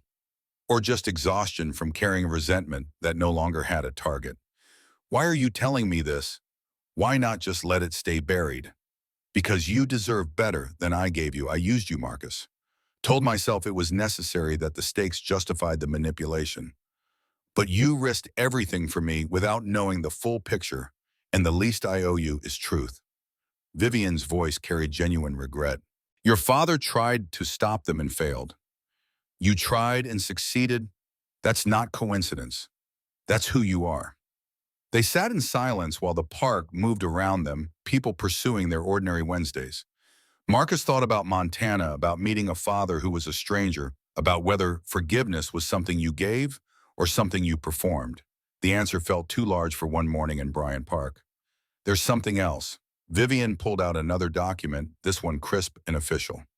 The reward money from the SEC for whistleblowing $20 million, 10% of what was recovered. I'm giving you half. Marcus's brain stuttered over the number. 10 million. More money than he'd earn in 100 lifetimes of parking cars. Enough to erase every debt, solve every problem, transform every calculation that had governed his existence. I can't accept that. You already have. The transfer went through this morning. It's in an account under your name, managed by lawyers who know what they're doing. Vivian stood, shouldering her bag. You earned it, Marcus. Maybe not legally. Technically, you were just a civilian who helped, but morally, ethically, you earned every cent. Use it well. Help your mother. Go to school. Start a business. Whatever you want, just don't waste it trying to go back to who you were before. She was leaving, Marcus realized. Not just the park, but his life, returning to whatever came next for whistleblowers who survived. He stood, caught her arm, found words that surprised him. Come with me, to Montana. Meet my father with me. You're part of this story now, whether we want it or not. Vivian studied his face, searching for something. That's not a good idea. We're not. I know what we're not, but we're also not nothing. We survived something impossible together. That creates obligations. Marcus surprised himself with the certainty in his voice. Besides, you said good people don't survive prolonged exposure to this world. Maybe the solution isn't avoiding it. Maybe it's changing what the world looks like. Something shifted in Vivian's expression, calculation giving way to possibility. Montana in February. That'll be cold. I've spent 2 years standing outside in the cold parking cars. I can handle it. They flew into Kalispell 3 days later, rented a car that handled winter roads, and drove into mountains that made New York's towers seem quaint. Snow covered everything, transforming the landscape into something pristine and unforgiving. Marcus watched it pass through windows that reflected two faces, his and Vivian's, both uncertain about what they were driving toward. The address led to a cabin outside a town too small to have traffic lights, just a main street with essentials and determination. They parked outside a structure built from logs and persistent smoke rising from a chimney that suggested someone was home. Marcus's hands shook as he climbed out of the car. Not from cold, though it was brutal, but from the weight of 15 years building toward this moment. A father who'd chosen to disappear. A son who'd thought himself abandoned. The truth that sat between them like unexploded ordnance. The door opened before Marcus could knock. The man from the photo stood there, 15 years older, but unmistakably his father. Same build, same eyes. The face Marcus saw in mirrors, aged by weather and guilt. Marcus, David Coleman's voice broke on the name. You came. Vivian Sterling said you wanted to meet. Marcus kept his tone neutral, refusing to give ground until he understood what this was. Said you had things to explain. More than I can fit into one conversation. David stepped back, gesturing them inside. But I'll try. In the cabin's interior was spare but comfortable, built for function over appearance.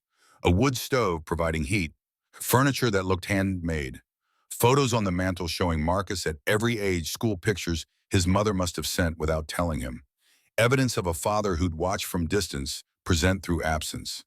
They sat near the fire and David Coleman told his story, not justifying, just explaining, the fraud he'd found at Titan Dynamics, the threats Hawthorne had made, the choice between staying and risking his family or disappearing and keeping them safe. The $50,000 that had seemed like fortune at the time but had barely lasted 2 years. The construction jobs and false names and sending money whenever he could afford it, hoping it would somehow compensate for not being there. I told myself I was protecting you, David said, hands wrapped around coffee that had gone cold. But really I was just scared. Scared they'd hurt you or your mother. Scared I wasn't strong enough to fight them. So I ran, and I've been running for 15 years. Marcus listened, absorbing information that rearranged his understanding of everything. His mother's medical bills that had mysteriously gotten paid sometimes, the rent money that had appeared during the worst months, anonymous help that Marcus had attributed to luck or charity, never imagining it came from a father he'd thought didn't care. Why didn't you come back after Hawthorne was arrested? The threat's gone now. Because I didn't know if you'd want to see me, didn't know if I had the right to ask for forgiveness after choosing absence. David met Marcus's eyes, and the pain there was genuine, carved by years of regret. Your mother sent me the news articles. Said you were the one who helped Sterling take down Titan Dynamics. That you did what I couldn't. I just parked cars and tried not to die. You stood up when it mattered, and that's more than I managed. David set down his coffee, leaned forward. I don't expect forgiveness. Don't expect a relationship. But I wanted you to know the truth. That leaving you was the hardest thing I've ever done, and not a day has passed that I haven't regretted it. Vivian had stayed quiet during the conversation, witness to something private and painful. Now she spoke, her voice carrying the authority of someone who'd made similar choices. Running doesn't solve anything. It just redistributes the pain. Marcus's mother spent 15 years thinking she'd failed somehow, that she wasn't enough to make you stay. Marcus grew up believing he wasn't worth staying for. You protected them from Hawthorne, but destroyed them in different ways. David flinched at the words, but he didn't deny them. I know. I've known for 15 years. But knowing doesn't change what I did. Marcus stood, moved to the window, stared out at mountains that didn't care about human drama. He'd come here expecting anger, prepared for confrontation. Instead, he just felt tired. Tired of carrying resentment. Tired of the calculations that had governed his life. Tired of being defined by what he didn't have instead of what he'd survived. I'm not ready to forgive you. The words came out steady, honest. Maybe I never will be. But I'm also not going to spend the rest of my life hating you for choices you made when I was too young to remember. That's just more weight neither of us needs to carry. David nodded, acceptance and relief mixing on his face. That's more than I deserve. Probably, but I learned something these past few weeks. Sometimes the right thing and the deserved thing are different, and we have to choose which matters more. Marcus turned from the window. Mom deserves to know you're alive, deserves the chance to decide what she wants from this. I'll tell her, give her your contact information. After that, it's between you two. They stayed through the afternoon conversation, gradually shifting from painful history to tentative present. David showed them the furniture he built, the life he'd constructed from loneliness and discipline. Vivian asked questions that helped fill silence, her presence making the awkwardness bearable. When evening came and they prepared to leave, David walked them to their car. Thank you for coming, for listening. He looked at Marcus with something like hope. Maybe someday, if you're willing, we could try being in each other's lives. Not father and son, maybe. That ship probably sailed. But something. Maybe. Marcus climbed into the driver's seat, started the engine. Take care of yourself. Try to forgive yourself, even if nobody else does. They drove back toward Kalispell through darkness that felt complete, mountains invisible against night sky. Vivian sat silent beside him, letting Marcus process without interruption. Finally, miles past the cabin, she spoke. How do you feel? Like I just put down something I've been carrying my entire life. Lighter, but also strange. Like I have to learn how to walk without the weight. Marcus kept his eyes on the road on the headlights carving path through darkness.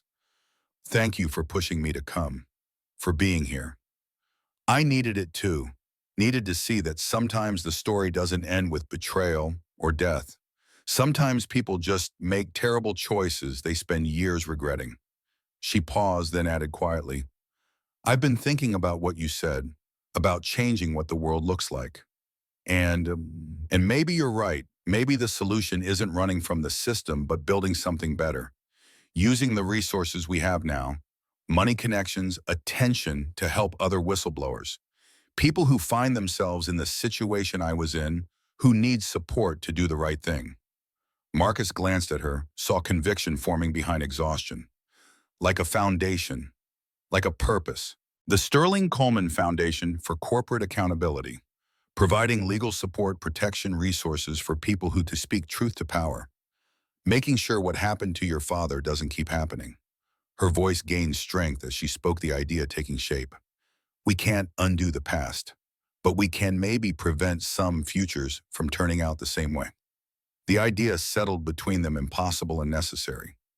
Marcus thought about his father hiding in Montana, about Vivian running from parking garages, about 300,000 people whose lives had been saved because two people refused to look away from injustice, about what $10 million could build if wielded with intention instead of spent on comfort. I'm in, on one condition. What's that? We make sure the foundation helps people before they become whistleblowers. Teach them how to gather evidence properly, how to protect themselves, how to navigate systems designed to silence them. Prevention alongside response. Deal. Vivian extended her hand, formal and binding. Partners.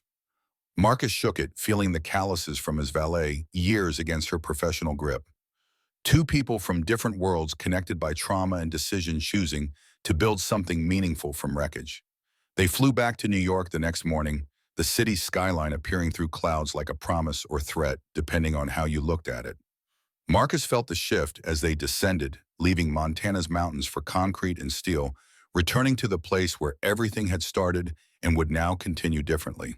The foundation took 3 months to establish lawyers and paperwork, transforming intention into entity. Marcus learned about nonprofits and board structures, about mission statements and strategic planning. His mother joined the board after Marcus told her about David, after she'd processed 15 years of deception and made peace she'd needed to make. She brought nursing's practical wisdom, understanding how systems failed people and what support actually meant. Vivian handled operations with the efficiency she'd once applied to corporate finance, finding office space, hiring investigators and lawyers, building networks with journalists and regulators. Within 6 months, the Sterling Coleman Foundation was handling 12 cases, supporting people who had found evidence of fraud or abuse and didn't know how to proceed safely. Marcus discovered he was good at this. Not the legal maneuvering or strategic planning, but the human part. Sitting with frightened people who'd stumbled onto something terrible and needed someone to tell them they weren't crazy, weren't alone, weren't powerless. He understood their fear because he'd lived it. Could speak their language because he'd been one of them, an ordinary person watching the world burn and deciding whether to grab a hose or run. On an autumn afternoon, 6 months after Montana, Marcus sat in the foundation's office reviewing a case file when Vivian appeared in his doorway.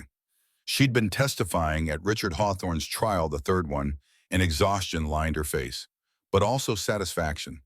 The particular relief of watching justice function, slow and imperfect, but eventually arriving. They convicted him.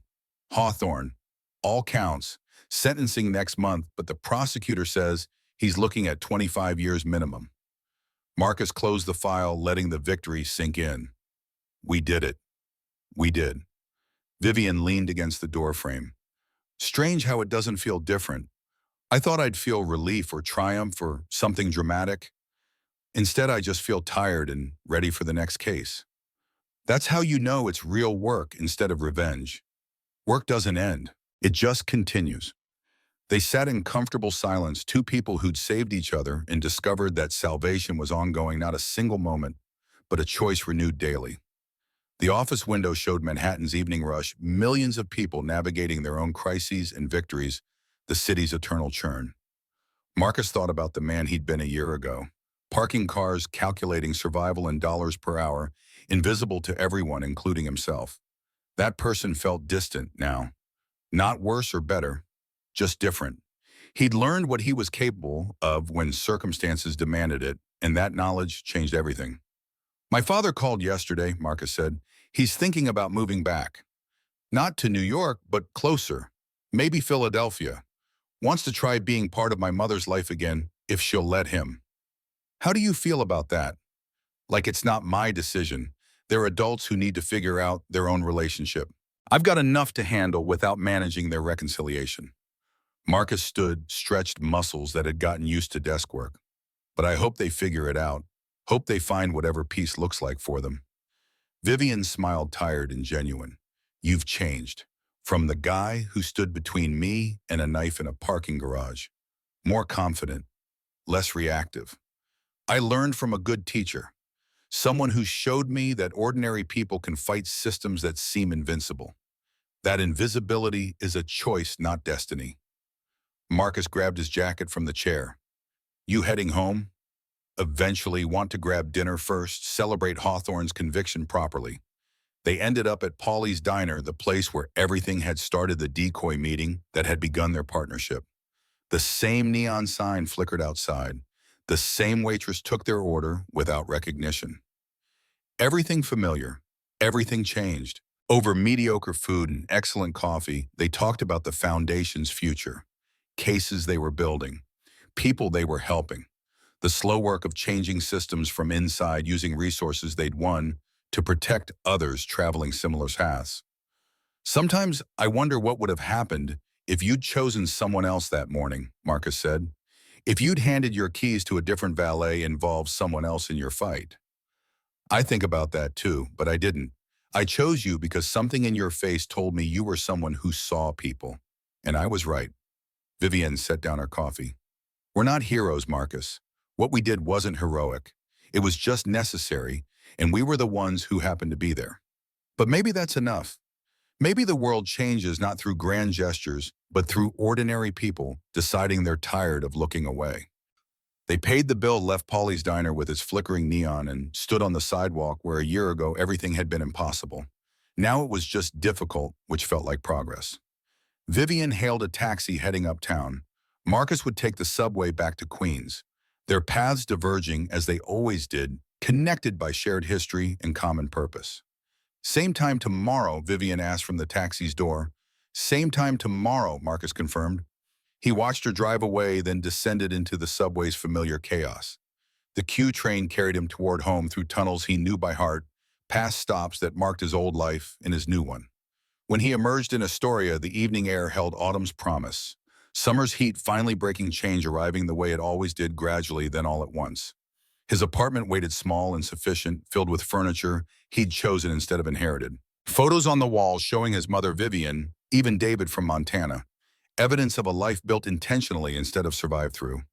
Marcus made dinner, checked emails about foundation business, and settled into the comfortable routine of someone who'd learned that survival wasn't enough. You had to build something worth surviving for. Before sleep, he stood at his window looking out at the city lights, thinking about all the people out there facing impossible choices. Some would look away, protect themselves, choose safety over principle. Others would stand up, speak out, risk everything for justice they'd never personally see.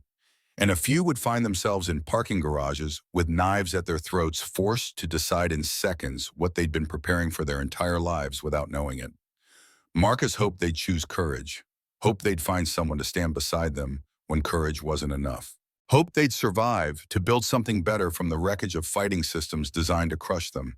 He'd done all three, against every probability, through luck and determination and the help of people who believed ordinary people could do extraordinary things. His father had tried and failed, had spent 15 years running from that failure. Marcus had tried and succeeded, had spent the past 6 months learning that success just meant more work. But it was good work, meaningful work, the kind that let you sleep at night knowing you'd spent your hours on something that mattered. That transformed invisibility from prison into strategy, let you move through the world unseen until the moment you chose to be visible. Marcus Coleman, once a valet attendant who parked cars for people who never looked twice now, someone who helped others fight battles they couldn't fight alone. The math still didn't work the way the American dream had promised, but he'd learned to calculate in different currencies. Impact instead of income, purpose instead of paycheck, lives changed instead of hours traded. He climbed into bed, exhaustion pulling him towards sleep that would come easy tonight, and thought about tomorrow. More cases to review, more people to help, more work building systems that protected instead of crushed. Vivian would be there, same time, same fight. His mother would call at lunch asking if he'd eaten enough. David would text awkwardly, still learning how to be present after 15 years of absence. And somewhere in Montana, $800 million was being returned to people who'd never know Marcus's name, never understand how close they'd come to losing everything. That anonymity felt right. Let Vivian take the credit. Let the news stories focus on corporate villains and whistleblower heroics. Marcus was content being the guy who'd stood in a parking garage and refused to move the moment nobody filmed, but that had mattered anyway. Because that's what change looked like up close. Not grand gestures broadcast to millions, but small choices made by ordinary people who decided the world could be better and were willing to work toward it. One parking garage at a time, one whistleblower supported, one system challenged until it broke or adapted. The work continued. The fight wasn't over. But tonight, Mary Marcus could sleep, knowing he'd chosen the right side, had stood between danger and innocence, had transformed himself from invisible to intentional. It was enough. It had to be. And in the morning, he'd wake up and choose it again.